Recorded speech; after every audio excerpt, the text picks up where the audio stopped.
மேல் சிஆர்எஸ் தான் பேபியை வந்து கேரி பண்ணும். அதாவது ஃபீமேல் சிஆர்எஸ் வந்து மேல் சிஆர்எஸ்கிட்ட அதோட பேபிஸை ஃபுல்லாக கொடுத்துரும். அதனால் மேல் சிஆர்எஸ் தான் பேபியை கேரி பண்ணும். அது மட்டும் இல்லாமல் மோஸ்ட் சிஆர்எஸ் வந்து மொனாமெசஸாக இருக்கும். இதுங்க பயங்கரமாக ஸ்விம் பண்ணும். அதாவது முன்னாடியே ஸ்விம் பண்ணும், பின்னாடி ஸ்விம் பண்ணும். இதுங்க உறிஞ்சு தான் வந்து அதோட இரையை வந்து சாப்பிடும். அது மட்டும் இல்லாமல் இதுக்கு ஸ்டொமக் கிடையவே கிடையாது. மொத்தம் 46 வகையான டிஃப்ரெண்ட் ஸ்பீஷீஸ் இருக்குது சிஆர்எஸில். இதோட வால் தான் இதோட ஆயுதமே. இதை வச்சு இதை ப்ரொடெக்ட் பண்ணிக்கும் சிஆர்எஸ் ஃபுல்லாக.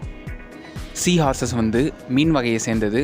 ஹியூமன்ஸ் தான், மனிதர்கள் தான் இதை மோஸ்ட்லி வந்து பயமுத்துவாங்க. ஹார்சஸோட வாயில் அதுக்கு பல்லே கிடையாது. இதை மோஸ்ட்லி மெடிசனுக்கு யூஸ் பண்ணுறாங்க. அதாவது சைனாவில் ஒரு வருஷத்துக்கு இதை 150 மில்லியன் எடுக்கிறாங்க. இதனாலேயே இது வந்து இனப்பெருக்கம் ரொம்பவே இதாகிட்டு இருக்குது. அதனால் இது ரொம்ப சேஃபாக வச்சுக்கிறது நம்மளோட கடமை. அது மட்டும் இல்லாமல் இதோட பாடி வந்து டின்னி ஸ்பின்னி பிளேட்டால் கவர் பட்டிருக்கு. இது மோஸ்ட்லி ஹண்டிங் வந்து 90% வந்து சக்ஸஸ்ஃபுல்லாக தான் இருக்கும். அது மட்டும் இல்லாமல் இதோட ஹாப்பினஸ் வந்து அதாவது ஃபீமேல் மேல் ரெண்டுமே சேர்ந்துச்சுன்னா டான்ஸ் ஆடுங்க, அப்புறம் ஒன்றா சேர்ந்து நீந்துங்க, அப்புறம் ஒன்றா சேர்ந்து கலர் மாற்றிங்க, இந்த மாதிரி ஒரு பொழுதுபோக்காக அதுங்க ஒரு விளையாட்டுத்தனமாக பண்ணிக்கும். அது மட்டும் இல்லாமல் ஃபீமேல் வந்து மேலுக்கு ரொம்பவே லாயலாக இருக்கும். இது மேலோட ப்ரெக்னென்சி டைமில் யார் கூடயும் மேட் பண்ணாது. For more information subscribe the channel.